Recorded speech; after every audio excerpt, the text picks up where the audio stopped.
Hello guys, ഇന്ന് മന്തി കഴിക്കാൻ പോവാണ്. അതും ഇവളുടെ ചിലവിൽ. ഇവൾക്ക് ജോലി കിട്ടിയതിൻ്റെ ഫസ്റ്റ് സാലറി കിട്ടിയതിൻ്റെ ചിലവാണ്. ഇനി മുതൽ എല്ലാ മാസവും ഇവളുടെ സാലറിയിൽ നിന്ന് ഒരു വീതം എടുത്ത് എനിക്ക് വേണ്ടി മാറ്റി വെച്ചേക്കാമെന്ന് പറഞ്ഞിട്ടുണ്ട്, എനിക്ക് മന്തി വാങ്ങിച്ചു തരാനായിട്ട്.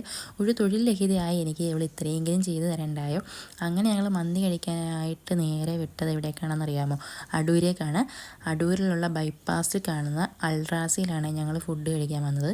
ഈ ബൈപ്പാസിലൊക്കെ മുക്കിന് കടയായതുകൊണ്ട് ഫുൾ അൽഫാമിൻ്റെ ഒരു മണമായിരുന്നു അവിടെ ഫുള്ള്.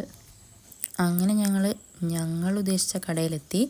അൾട്രാസിയാണ്. ഞാൻ വീട്ടിൽ വന്നാൽ എപ്പോഴും അൾട്രാസിയിലാണ് പോയി ഫുഡ് കഴിക്കാറുള്ളത്. ഇവിടെ നമുക്ക് നേരെ കയറിയിരുന്ന് കഴിക്കാൻ സീറ്റൊന്നും കാണത്തില്ല. ഇവിടെ കാണുന്ന ചേട്ടൻ്റെ അടുത്ത് പേരും എത്ര പേരുണ്ടെന്നുകൂടെ പറഞ്ഞു കൊടുത്തു കഴിഞ്ഞാൽ സീറ്റ് ഒഴിയുമ്പോൾ പുള്ളിക്കാരൻ ഉറക്കെ വിളിച്ച് പറയും. അങ്ങനെ ഞങ്ങളോട് വെയിറ്റ് ചെയ്യാൻ പറഞ്ഞു. ഞങ്ങൾ പിന്നെ അവിടെ ഇരുന്ന് കുറച്ച് കൊച്ചു വർത്താനമൊക്കെ പറഞ്ഞു അവിടെ ഓരോരുത്തരിരുന്ന് കഴിക്കുന്നതൊക്കെ നോക്കിക്കൊണ്ടൊക്കെ അങ്ങനെ കുത്തിയിരുന്ന് ക്യാമറ ഓണാക്കി വെച്ചൊക്കെയാണ് ഇപ്പോൾ വിളിക്കുമെന്ന് പറഞ്ഞിട്ട്.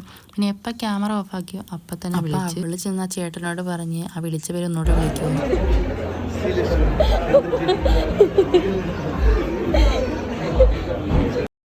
അങ്ങനെ ഞങ്ങൾക്ക് കിട്ടിയ സീറ്റിലൊക്കെ ഇരുന്നിട്ട് ബാക്കിയുള്ളവരെന്താണ് ഓർഡർ ചെയ്ത് നോക്കി. ഭാഗ്യം കൊണ്ട് ഞങ്ങൾക്ക് ആയിട്ട് പേരറിയാത്തതുകൊണ്ട് ഞങ്ങൾ മെനു കാർഡ് നോക്കിയിട്ട് ബിഷാരി റൈസും പെരി അൽഫാമാണ് ഓർഡർ ചെയ്തത്. ഇവിടെ മന്തിയുടെ തന്നെ ഒരുപാട് വെറൈറ്റീസ് ഉണ്ട്. ഞങ്ങൾക്ക് എല്ലാം ഒന്നും പേരൊന്നും അറിയത്തില്ല.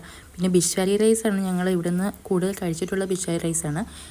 അങ്ങനെ ഞങ്ങൾ ഓർഡർ ചെയ്ത് കഴിഞ്ഞപ്പോൾ സാലഡ് കൊണ്ടുവന്നു. പിന്നെ സാലഡ് കഴിച്ച് കഴിഞ്ഞപ്പോഴത്തേക്ക് നമ്മൾ ഓർഡർ ചെയ്ത സാധനം ഫ്രണ്ടിൽ വന്ന് കുറേ നേരം കാത്തുകെട്ടി നിന്നുകൊണ്ടാണെന്ന് അറിഞ്ഞൂടാ. അതിൻ്റെ ഫോട്ടോ എടുക്കാനുള്ളൊരു ക്ഷമയേ ഇല്ലായിരുന്നു. ഞങ്ങൾ കോരിയിട്ട് കഴിക്കാൻ തുടങ്ങി. അങ്ങനെ കഴിച്ചു തുടങ്ങിയപ്പോഴാണ് ഓർത്തോ അയ്യോ ഫോട്ടോ എടുത്തില്ലല്ലോ, പിന്നെ വീഡിയോ എടുക്കുന്നുണ്ടല്ലോ എന്ന് കരുതി സമാധാനിച്ച് അങ്ങനെ ആയിരുന്നു. പിന്നെ ഞങ്ങൾ കൂടെ ഒരു മൊജിറ്റോയും ഓറിയോ ഷേക്കും ഓർഡർ ചെയ്തിട്ടുണ്ടായിരുന്നു. ഞാൻ അവളോട് പറഞ്ഞതാണ് ഇതിൻ്റെ കൂടെ നമുക്ക് പോത്തില്ല എന്ന്. എന്നാലും അവൾക്ക് ഓർഡർ ചെയ്യണം അതേ നിർബന്ധം. ഞാനാണ് മൊജിറ്റോ ഓർഡർ ചെയ്തത്. അവൾക്ക് മൊജിറ്റോയെ പറ്റി വലിയ അറിവില്ലാത്ത കുട്ടിയായതുകൊണ്ട് അതിൻ്റെ മുകളിൽ എന്താ തുളസിയിലാണ് കുത്തി വെച്ചേക്കെന്ന് ചോദിച്ചു. അതിനാണ് ഞങ്ങൾ ചിരിച്ചത്. എൻ്റെ നാത്തൂനാണെങ്കിലും തീരെ ലോകവിവരമില്ലാത്ത കുട്ടിയാണ്. ഇങ്ങനെ ഇടയ്ക്കിടയ്ക്ക് ഓരോ മണ്ടത്തരമൊക്കെ പറയും. അങ്ങനെ ഞങ്ങൾ അങ്ങോട്ടും ഇങ്ങോട്ടും എക്സ്ചേഞ്ച് ചെയ്തിട്ട് ടേസ്റ്റ് നോക്കി. എനിക്ക് ഓറിയോ ഷേക്ക് ഇഷ്ടപ്പെട്ടു, നല്ല ടേസ്റ്റ് ഉണ്ടായിരുന്നു. മൊജിറ്റോയും എനിക്ക് ഇഷ്ടപ്പെട്ടിട്ടുണ്ടായിരുന്നേ. അവൾ പിന്നെ അത് കഴിച്ചിട്ടില്ലാത്തത് കൊണ്ടാണ് അവൾക്ക് ഇഷ്ടപ്പെടാതിരുന്നത്. അങ്ങനെ കുടിച്ച് വന്നപ്പോൾ ആ സ്ട്രോ എനിക്ക് പണി തന്നു. പിന്നെ ഞങ്ങൾക്ക് കുറച്ച് നേരത്തേക്ക് അടുത്ത് ചിരിക്കാനുള്ള വകയുണ്ടായിരുന്നു. പിന്നെ ഞങ്ങളുടെ ചിരി കണ്ടിട്ട് തൊട്ട് ഓപ്പോസിറ്റ് ഇരുന്ന പിള്ളേർ വരെ കിടന്ന് ചിരിക്കുന്നുണ്ടായിരുന്നു. ഞങ്ങൾക്ക് മന്തി കഴിച്ച് വട്ടായെന്നാണ് ആ പിള്ളേർ വിചാരിച്ചത്. പിന്നെ ഞാൻ എൻ്റെ സ്ട്രോയുടെ അവസ്ഥ കാണിച്ചു കൊടുത്തവരെ. ഞങ്ങൾ എവിടെ പരിപാടി അവതരിപ്പിച്ചാലും ഞങ്ങൾക്ക് ഇതാണ് അവസ്ഥ. എത്ര സ്റ്റാൻഡേർഡായിട്ട് നിൽക്കാൻ തോന്നിയാലും ഇതുപോലുള്ള എന്തെങ്കിലും അബദ്ധം ഞങ്ങൾക്ക് പറ്റും.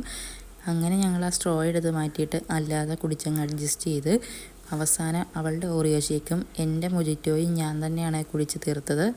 ലാസ്റ്റ് ബില്ല് കൊണ്ട് തന്ന് അപ്പോഴാണ് അവൾ അടുത്ത ദുരന്തം പറയുന്നത്, ഇനി ഗൂഗിൾ പേ എങ്ങനെ വർക്കാവാതെ ഇരിക്കുമെന്ന്. ഞാൻ പറഞ്ഞു ഒറ്റയ്ക്ക് പത്രം കഴിക്കണം, എന്നെ കിട്ടത്തില്ലെന്ന് പറഞ്ഞ്.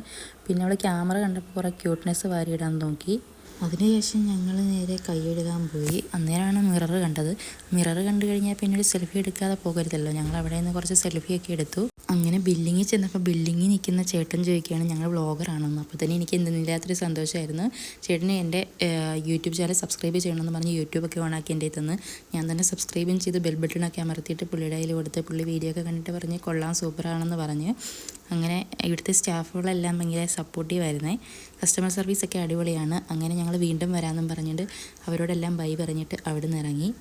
ഇനി അങ്ങോട്ട് വണ്ടി ഓടിക്കേണ്ട ഞാനാണെന്ന് അറിഞ്ഞപ്പോൾ വീണ്ടും ഒരു വിഷമം തോന്നി. എന്നാലും കുഴപ്പമില്ല, എനിക്കൊരു സബ്സ്ക്രൈബറിനെ കിട്ടിയല്ലോ എന്നുള്ളൊരു സന്തോഷമായിരുന്നു എനിക്ക്. ഈ ഹെവി കമ്മലൊക്കെ ഇട്ടിട്ട് ഹെൽമെറ്റ് വെച്ച് കഴിയുമ്പോൾ കമ്മൽ ഹെൽമെറ്റിനിടയിൽ കുടുങ്ങിയിട്ട് ചെവിക്ക് വേദന എടുക്കും. അങ്ങനെ ഞാൻ കമ്മലൊക്കെ അഡ്ജസ്റ്റൊക്കെ ചെയ്ത് വെച്ചിട്ട് ഞങ്ങൾ നേരെ വണ്ടി എടുത്തിട്ട് വീട്ടിലേക്ക് നേരെ പുറപ്പെട്ടു.